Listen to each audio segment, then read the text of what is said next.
Good morning, and there is no knee jerk reaction here. Nothing has changed, mate. It is all scripted for the Chiefs to three-peat. The Lions are going to win. I don't give a damn how many players go down due to injury. I don't care, and I don't give a damn because the Lions are going to be carried by their roaring offense of St. Brown and Jared Goff, who I think is number 2 in the running for MVP.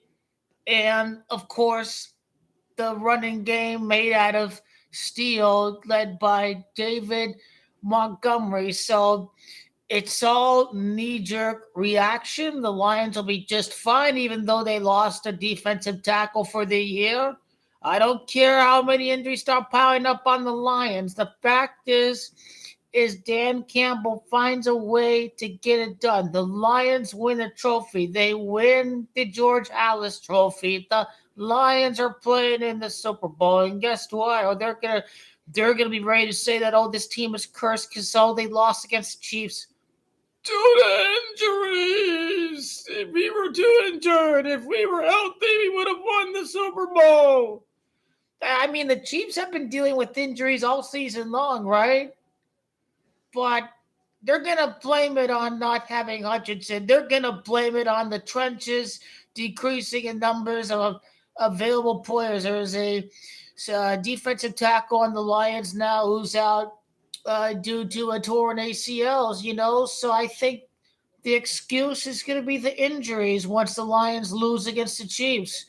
If the Lion defense is injured, then, it should hypothetically make it easier for Patrick Mahomes and the Chiefs offense, which is on and off all season long, right? In the Bills, don't get me started with that team. They are a pretending fraudulent team. They are a regular season team. There you go. No result matters. This is the public's team. This is the public's. They beat the Chiefs. They beat the Lions. They are the favorite for the Super Bowl. The Buffalo Bills are going to win the Super Bowl. No. This team is a choking collapse waiting to happen. They choke every postseason. It is what it is. The facts don't lie. The Bills are a choking team in January. The only year they made it to the AFC Championship game, there were no fans in the stands. We are talking about the COVID year, 2020-2021, which saw no fans able to attend games in the stand. Do I call Kansas is a right-wing state, so maybe they had some fans at Kansas City, but the Bills only won because they had no fans in the stands against the Ravens. The Bills can't handle the pressure. I think Josh Allen can, but the whole Bills team is an abomination. The defense, the timely plays, the ball that goes right through Stephon Diggs' hands, right? This is what we're talking about. A play here or there is what wins or loses games. Buffalo Bills miss a play here and there.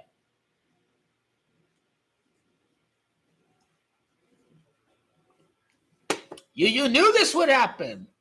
Who had the Bills beating the Rams? Nobody. The public had the Bills last week. And because the Bills lost and the Lions are roaring, the public was all over the Lions. So this was an inevitable trap game for the public. Back-to-back weeks are on the wrong side of the Bills game against the Rams. Are on the wrong side of the Bills game against the Lions because, they go off of the prior week before.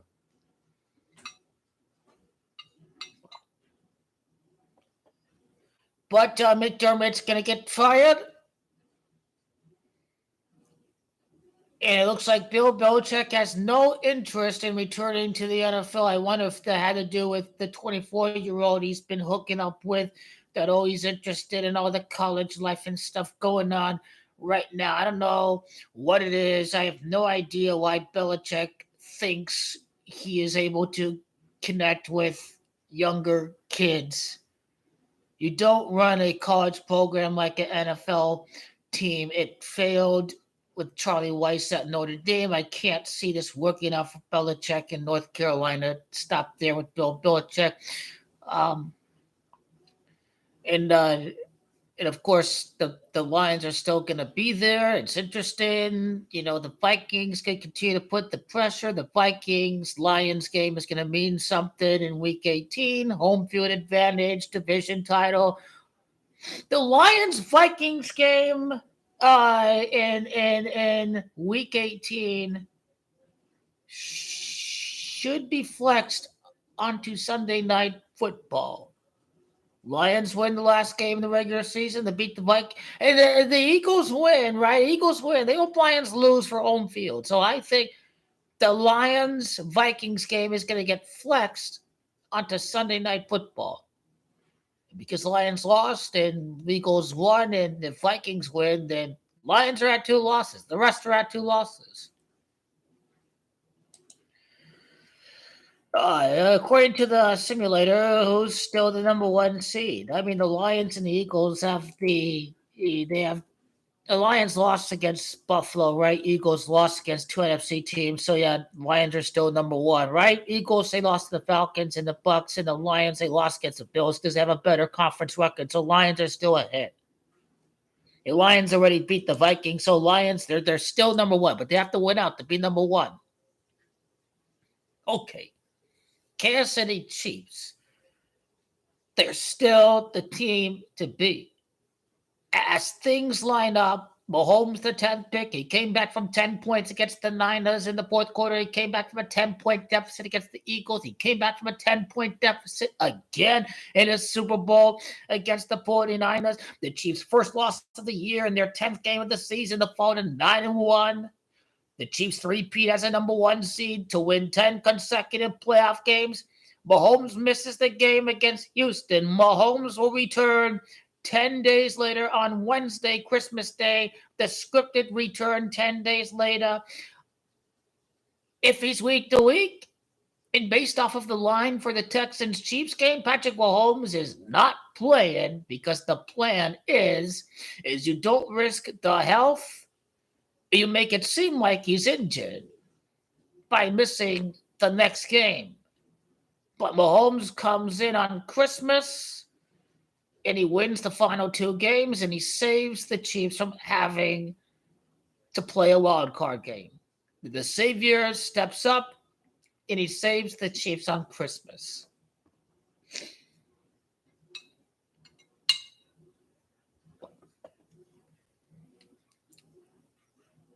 And Patrick Mahomes returns to face off against number 3, Russell Wilson. Well, they're going for the 3rd consecutive championship. Now the Lions are not going to lose a game until the Super Bowl. The Lions are going to finish with their 3rd loss of the year on Super Bowl Sunday, and Mahomes returns to face off against number 3, Russell Wilson. So this is all I have to say about Pittsburgh. Road game too, but too bad. Too bad it's on Netflix. So not everyone's able to watch, but I think the NFL is going to find a way to make that game interesting. Again, how do you make that game interesting? You got to have the Chiefs lose so the Bills start thinking that, we're going to get home field on Christmas.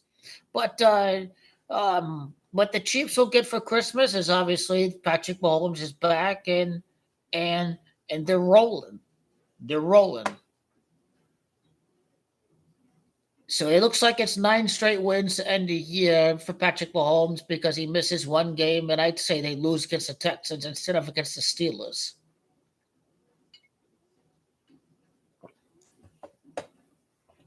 DeAndre Hopkins was number 10 with the Cardinals, with the Texans. So it's all scripted, right? It's all about 10 because they got number 10. I don't know if he wore number 10 with Tennessee, but DeAndre Hopkins is number 10 as well, and they acquired DeAndre Hopkins. What's Dre's role in the game against his former team, Houston, on Saturday? We'll see. We'll see.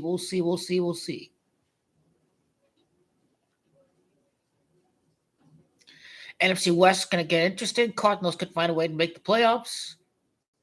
That Cardinals-Rams game is going to be a big game on the 29th. Other news around the NFL.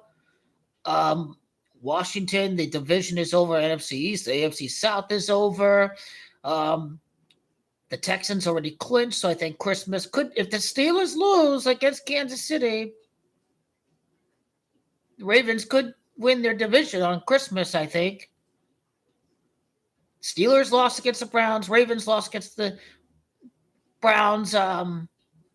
Cincinnati, let's see, the Baltimore, they beat Cincinnati twice. Baltimore is gonna be closer to winning their division on Christmas because the Texans have nothing to play for, because the Texans are not getting the number 2, number 1 seed. The Texans are the number 3 seed, so the Texans have nothing to play for right now. So Ravens are going to win on Christmas because Lamar Jackson, I don't know why they like scheduling this guy back-to-back Christmases, but Lamar Jackson's going to do the business on Christmas. After beating the Steelers, the Ravens have to gain momentum. The Ravens have to say, hey, we beat Buffalo. We going up against Buffalo. This our year. This not our year. Ravens, Bills in the divisional round.